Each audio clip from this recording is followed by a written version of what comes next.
wabarakatuh. Alhamdulillah, salatu wassalamu ala sayyidina Muhammad ibn Abdullah wa mawala jamaah sholat tarawih yang dirahmati Allah subhanahu wa ta'ala. Ada sebuah hadis yang menerangkan tentang bagaimana mulianya orang yang berusaha bekerja untuk memenuhi kebutuhan sehari-hari, tidak pandang apakah itu laki-laki maupun perempuan. Ma'akala akal do'an qattu khairun min ayyakuna min amaliyati wa inna nabiyallah Daud alaihi salam kana ya'kulu min amaliyati.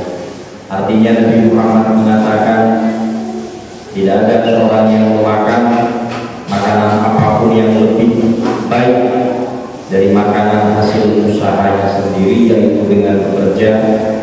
Maka sesungguhnya Nabiullah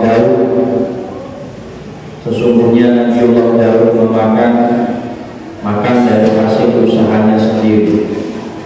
Hadis ini memberikan sebuah motivasi untuk kita selaku umat Islam untuk giat dalam satu hal, yaitu beribadah. Yang kedua, tentunya bekerja itu juga dinilai sebagai sebuah ibadah yang bisa mengantarkan kita untuk mendapatkan ridho dari Allah Subhanahu wa ta'ala, serta memberikan ketenangan dalam kehidupan kita dalam melaksanakan ibadah. Terlebih ketika kita melaksanakan atau menggunakan tenaga dan pikiran kita untuk bekerja, maka itu menjadi satu amal ibadah tersendiri yang diridhoi oleh Allah Subhanahu wa ta'ala.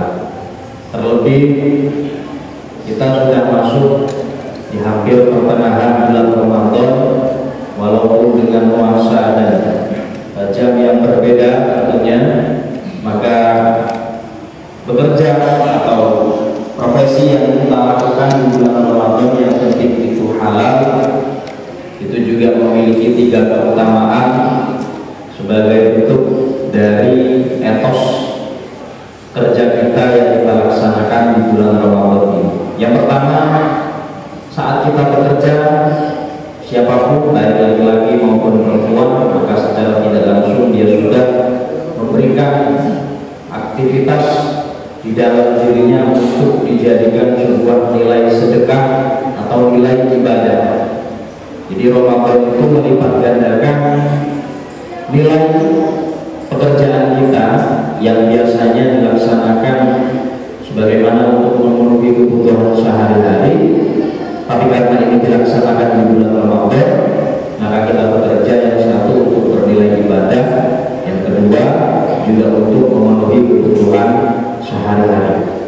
Yang kedua, barang siapa yang bekerja untuk memenuhi kebutuhannya, untuk menjadikan dirinya tenang dalam kehidupannya, agar dia tenang untuk melaksanakan ibadah kepada Allah Subhanahu wa ta'ala, agar supaya keluarganya tidak ragu dan tidak bingung untuk melakukan ibadah juga untuk agar supaya keluarganya terjaga dari meminta dan mengharap bantuan orang lain, maka aktivitas pekerjaan yang dilakukan itu bisa menghapus dosanya.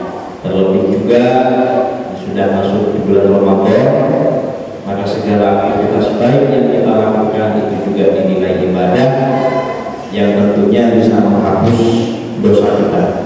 Yang ketiga, barang siapa yang bekerja dengan pekerjaan yang halal, yang memeras keringatnya untuk mencukupi kebutuhan keluarganya, bersusah payah demi untuk mencari ridha Allah Subhanahu wa ta'ala melawan terik matahari, maka balasan yang setimpal kepada mereka yang melakukannya adalah surga Allah Subhanahu wa ta'ala. Di dunia, hadirin yang dirahmati Allah, panjenengan semua dibalas dengan gaji, dengan hasil, dengan laba yang telah dikalkulasi, dihitung sedemikian rupa. Kelak di akhirat panjenengan semua akan memanen pahala dari pekerjaan yang telah kita laksanakan. Dan Ramadan bukanlah pembatas, bukanlah penghalang untuk kita menurunkan etos kerja, untuk kita menurunkan semangat. Ingatlah bahwa kita hanya bekerja, tidak sedang berperang. Beda dengan sahabat Nabi ketika perang Badar pertama kali terjadi, itu di bulan Ramadan di gurun pasir, mereka dihadapkan antara hidup dan mati, tapi mereka mendapatkan pertolongan dari Allah Subhanahu wa Ta'ala. Ramadan juga menjadikan kita pribadi yang lebih kuat, lebih bisa untuk meningkatkan efektivitas dan etos kerja kita demi memenuhi kebutuhan kita dan demi memenuhi kebutuhan keluarga kita.